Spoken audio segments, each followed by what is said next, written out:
안녕하세요. 39번째 토라 포션 후카트 율례입니다. 한 단어로 깨어가는 토라 포션을 보고 있습니다. 베미드바르는 인구조사에서 군대를 소집하고 군대를 정렬해서 여호와의 명령을 따라 진군하는 군대가 되었죠. 그렇지만 실라흐네카에서 안 가겠다라고 하면서 38년을 광야에서 없는 존재 취급을 당했잖아요. 죽은 상태로 있었거든요. 할례도 행하지 않고 모든 것이 부정한 상태에 있었습니다.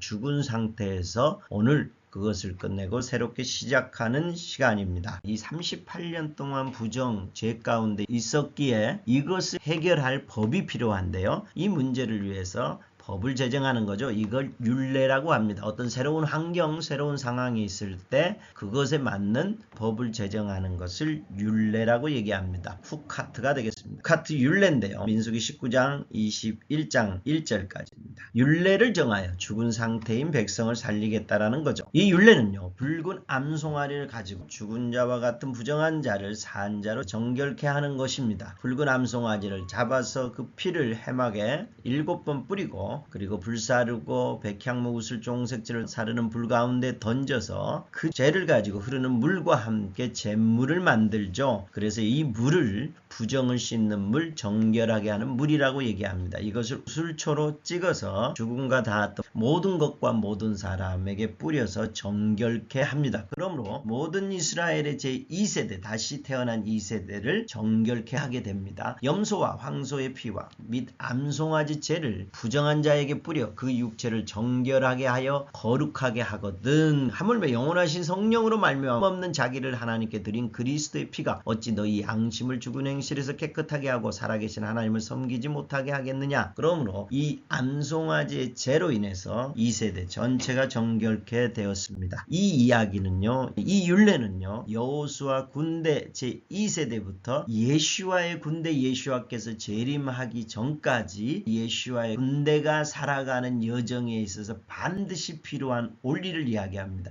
여호수아 시대만이 아니라 예수와 시대까지 다 포함하는 원리가 나와 있습니다. 굉장히 중요한 율례, 후카트입니다. 두 가지를 한번 볼까요? 하나는 목마를 때 어떻게 하냐. 우리에게 갈증, 물이 없을 때 우리에게 목마름이 있어서 원망하고 하나님 나라의 군대로 킹덤의 여정을 가는데, 예수와의 군대로 가는데 어려움이 올 때 어떻게 하느냐.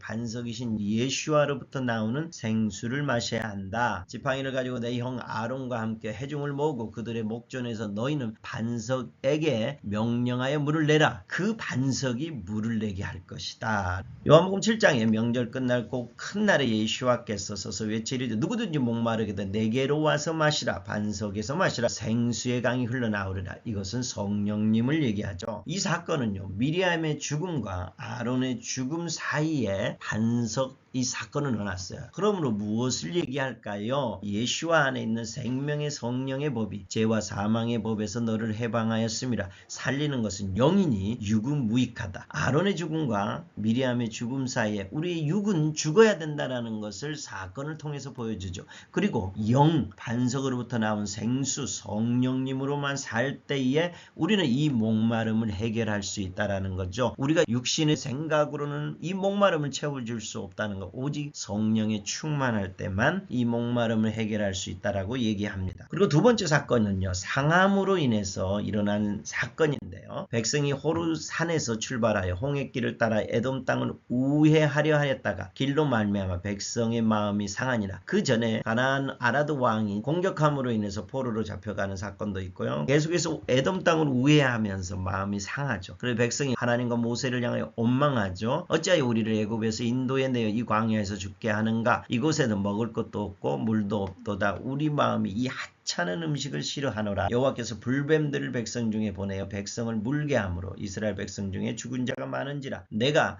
너로 여자와 온수가 되게 하고 내 후손도 여자의 후손과 온수가 되게 하리니 여자의 후손은 내 머리를 상하게 할 것이요 너는 그의 발꿈치를 상하게 할 것이라. 창세기 3장 15절 이야기죠. 민수기 21장은 여호와께서 모세에게 이르시되 불뱀을 만들어 장대 위에 매달아라. 물린 자마다 그것을 보면 살리라. 모세가 노뱀을 만들어 장대 위에 다니 하니 뱀에게 물린 자가 놋뱀을 쳐다본 즉 모두 살더라. 이 사건은 어떤 걸 얘기할까요? 놋뱀을 쳐다보며 살 것이다. 이들이 원망하고 상한 이유가 우리가 이 하나님 나라 여정을 갈 때는 에돔 왕이 허락하지 않을 상황도 벌어지고요. 아라드 왕 같은 가나안 왕이 우리를 공격해 들어올 수도 있고요. 우리의 여정은 굉장히 험난합니다. 하나님의 킹덤의 여정을 가는 것은 험난한데 이 모든 것은 뱀이 뒤에서 공격하는 거라는 거죠. 그래서 뱀에 공격받아서 우리가 원망하고 어려운 환경에 있냐? 그러면 뱀의 쏘임으로 십자가에 달리신 그분을 바라보며 십자가에 지기까지 참으시고 그 십자가를 짐으로 사망을 이기는 일이 벌어졌다. 그러므로 그분을 바라보며 고난에 동참하고 인내하며 끝까지 경주하자. 이것이 놋뱀을 쳐다보는 거죠. 예수와께서도 뱀의 공격으로 십자가까지 지는 고난을 그가 당하셔야 됐고 우리가 사는 여정은 죽음까지도 우리를 몰아넣을 수밖에 없는 그런 환경 가운데 있다. 그 길을 먼저 가신 예수와를 바라보자. 도라의 율례 후카트는요. 성령님과 십자가를 붙들고 나아갈 때에 우리는 넉넉하게 이 여호와 예수와의 군대의 여정을 이길 수 있습니다. 성령님과 십자가를 붙들고 나아갈 때 어떤 결과를 가져올 수 있냐? 목말랐잖아요. 그래서 또 다르시 2세대의 목마름이 와요. 그때 어떻게 해요? 이들이 노래를 부르기 시작해요. 지관과 고관들이 귀와 훌로 파요. 이제는 목마름이 왔을 때 원망하는 게 아니라 노래를 통해 그들이 다 마실수고도 남을 수 있는 우물을 파는 것을 봅니다. 우리도 성령님과 십자가를 붙들고 나아갈 때 우물을 팔 수 있으면 또 상하여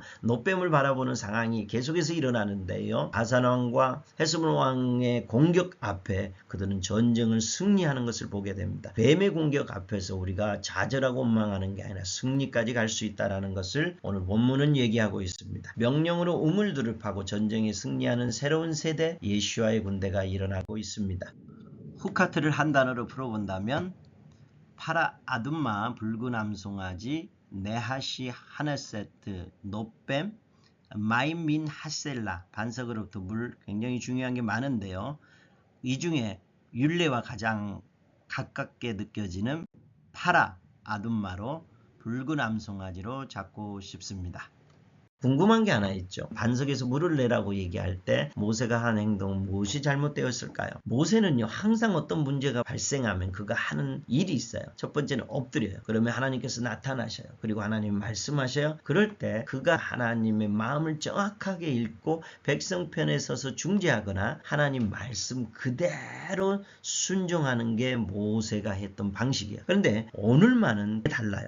두 가지 실수를 하냐면요. 하나님이 제2세대 새롭게 된 백성들을 판단하지 않아요. 그가 원망하고 물이 없다라고 얘기할 때 새로운 세대잖아요. 그래서 백성을 가르치고 교훈하려고 하는데 모세가 어떻게 이 거역하는 반역하는 백성이라고 백성을 판단해버려요. 여기서 한번 실수하고요. 그리고 두 번째는 하나님이 말씀한 대로 행동했던 그가 반석에게 명령하라고 하는데 모세가 이걸 뒤집어요. 사람들에게 화를 내며 말하고요. 반석에게 말하는 게 아니라 반석을 두 번을 쳐버려요. 모세가 이런 적이 없었어요.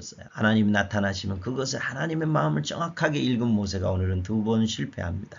왜 그럴까요? 38년의 무게였다라고 생각해요. 38년 동안 백성들은 똑같이 원망해요. 똑같은 말, 똑같은 불평. 우리의 삶을 바라볼 때 20년 동안 우리 30년 동안 똑같은 불평, 똑같은 말, 똑같은 얘기를 하면서 리더를 공격할 때 그 리더가 38년 동안 그의 마음에 어떤 벽이 일어난 거죠. 그래서 38년이 지난 오늘 그가 백성을 판단하는 실수를 하고 하나님의 말씀을 그대로 행동하지 않는 게 일어납니다. 그것으로 인해서 새로운 세대를 이끌어가는 그 일을 여호수아한테 넘겨야 되고 그는 이제 여기에서 생을 마감해야 되는 안타까움이 일어나게 됩니다. 다음 주는 발락으로 이스라엘 백성에게 세상이 어떻게 다가오는지를 보게 될 것입니다. 다음 주에 뵙겠습니다. 감사합니다.